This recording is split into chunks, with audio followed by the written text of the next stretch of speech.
Hello friends, எல்லாருக்கும் வணக்கம். நம்மள பெரும்பாலானவர்கள் பாத்தீங்கன்னா ஒரு பொது இடத்துல பேசிட்டு இருக்கும்போது திடீர்னு பக்கத்துல இருக்கிறவங்க முகம் சுளிப்பாங்க அல்லது நம்ம கிட்ட பேசாம போயிடுவாங்க. அது ஏன்னு பாத்தீங்கன்னா நம்ம வாயிலிருந்து வரக்கூடிய துர்நாற்றம். அந்த சமயத்துல நம்மளால என்ன பண்றதுனே தெரியாது, ரொம்ப சங்கோஜமா ஃபீல் பண்ணுவோம், அந்த இடத்தை விட்டே வந்துருவோம். திரும்ப அந்த அவங்க முகத்துல திரும்ப முழிக்கிறதுக்கே நமக்கு ரொம்ப கஷ்டமா இருக்கும். சோ இந்த வாய் துர்நாற்றம் வீசுறது அப்படிங்கிறது பாத்தீங்கன்னா இப்ப இருக்கிற இளம் தலைமுறையினாகட்டும் அல்லது பெரும்பாலானவர்கள் வாழ்க்கையில ஒரு பெரிய மனக்கசப்பை ஏற்படுத்திட்டு இருக்கு. ஆனா அந்த வாய் துர்நாற்றம் ஏன் வருது அப்படிங்கறத நான் உங்களுக்கு ஈஸியா சொல்லி தர போறேன். அதை ஏன் தெரிஞ்சுக்கிட்டீங்கன்னா அந்த வாய் துர்நாற்றம் வராமலும் நீங்க தடுக்கலாம்.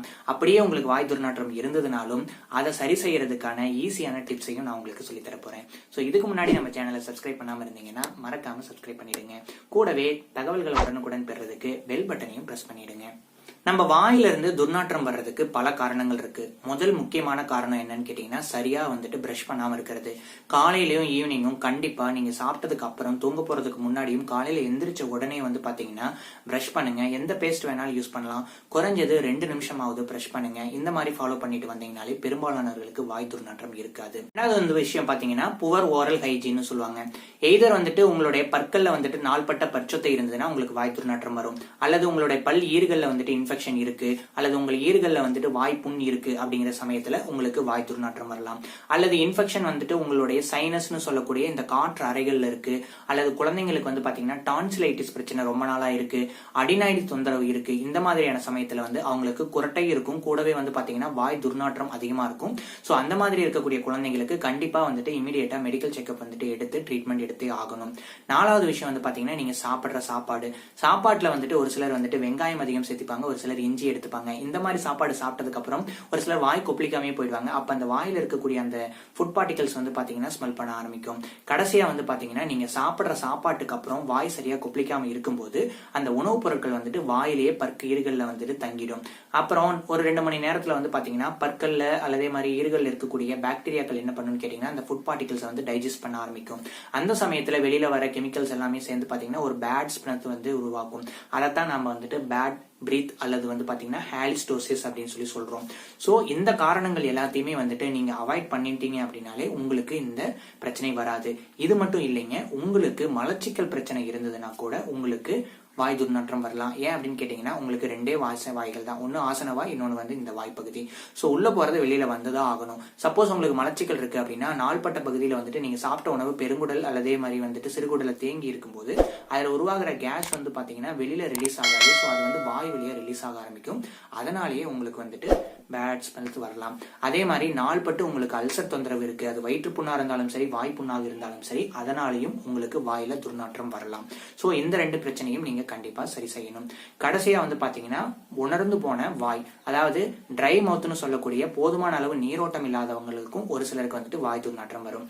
சரி, எனக்கு வாய் துர்நாற்றம் வந்துருச்சு, இமிடியேட்டா எனக்கு அதுல இருந்து ரிலீஃப் கிடைக்கணும், அப்ப நான் என்ன பண்ணலாம் அப்படின்னு கேட்டீங்கன்னா ஃபர்ஸ்ட் காலையிலயும் ஈவினிங்கும் 2 தடவையாவது பிரஷ் பண்ணுங்க.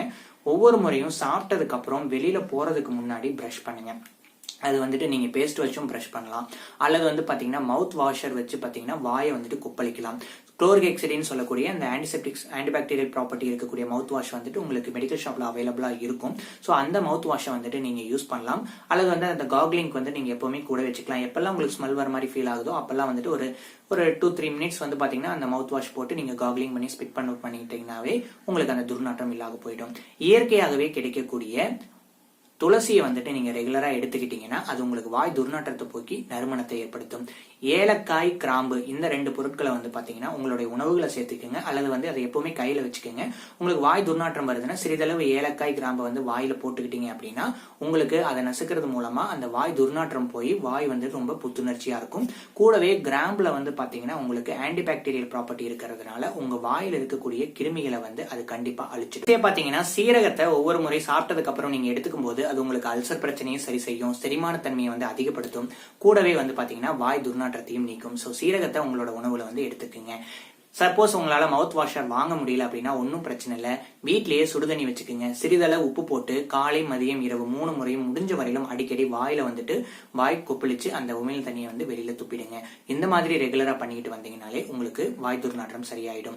முடிஞ்ச வரையிலும் போதுமான அளவு தண்ணி குடிங்க. போதுமான தண்ணி இல்லைனாலே உங்களுக்கு அல்சர் பிரச்சனை வரும், ஹீட் அதிகமாகி வாய் துர்நாற்றம் வரும். ஸோ தண்ணி அப்படிங்கறது வந்து ஒரு நாளைக்கு 3 இருந்து 4 லிட்டராவது எடுத்துக்க பாருங்க. ஸோ இந்த மாதிரியான ஈஸியான டிப்ஸை நீங்க ஃபாலோ பண்ணீங்கன்னாவே யார் முன்னிலையிலும் நீங்க சங்கோச்சப்படவே தேவையில்லை. ஸோ இனிமேல் உங்களுடைய லைஃப்ல யாருக்கு முன்னாடியும் நீங்க தலைகுனிந்து நிற்க வேண்டியதில்லை. வாய் துர்நாற்றம் அப்படிங்கிறது ஒரு பிரச்சனையே இல்லை அப்படிங்கிறத நான் உங்க எல்லாத்துக்கும் சொல்லிக்கிறேன். ஸோ மீண்டும் ஒரு நல்ல தகவலுடன் உங்களை மீண்டும் சந்திக்கிறேன். நன்றி, வணக்கம்.